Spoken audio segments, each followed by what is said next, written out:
They do not scream. They don't send long messages explaining everything you did wrong.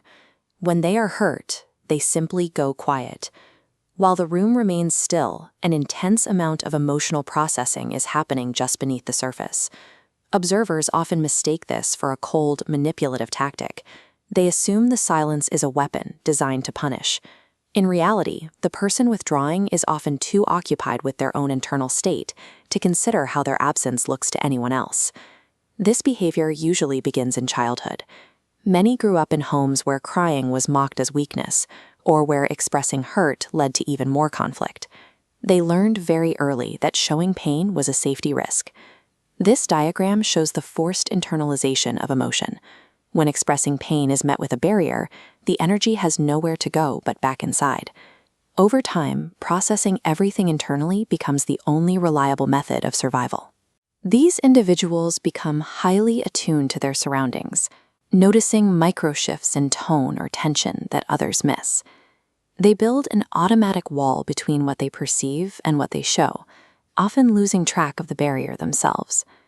When a new trauma occurs, they reflexively disappear into themselves. They don't reach for a phone or seek external comfort because they have never known a version of pain that was safe to share. This silence is the specific language their pain was taught to speak. It is a private workshop where they attempt to handle the weight of their world alone. There are 4 drivers behind this retreat. The first is self-protection. If a past vulnerability was used against you, your brain learns that showing a wound gives others the power to press on it.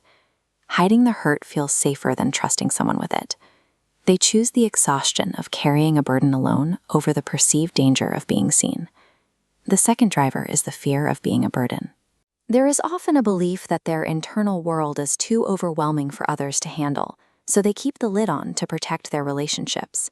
They are often the strong ones that everyone else leans on. The role of the reliable caretaker is so familiar that the idea of needing to lean on someone else feels nearly impossible to permit. The third driver is a lack of words. This isn't about being inarticulate. It's about the illogical nature of emotional pain. It rarely fits neatly into sentences. Rather than risk saying something that fails to capture the complexity of what they feel, they choose to say nothing. The silence is a placeholder for feelings that have no name. The fourth reason is a quiet hope. They are silently watching to see if you will notice the shift. The silence is a test they never intended to set, a hope that someone will care enough to look past the masonry of the wall. Withdrawal is often a plea for someone to stay close enough to prove that their silence hasn't driven you away. Swallowed emotions don't disappear, they settle into the body. Years of suppression manifest as a persistent tightness in the chest, or a nervous system that stays in a state of high alert. They carry the weight of apologies they never received, and the memory of every crisis they navigated in private. Every time they handled a heartbreak alone, it added to a lifetime of hidden grief. This history creates a unique capacity for empathy. They can sit with someone in their darkest moments without flinching, because they have spent so much time navigating their own inner world. These individuals have developed a heightened awareness of the emotional landscape. They aren't broken. They are survivors who learn to navigate the dark without a map. The support a quiet person needs most is exactly what they feel least capable of asking for. A partner's most effective tool is presence. They don't need you to fix the problem or fill the quiet with noise.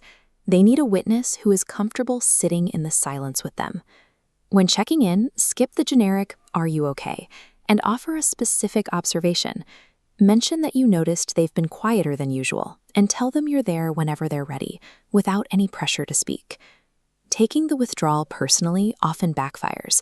If you react defensively, the person already in pain now has to manage your reaction on top of their own.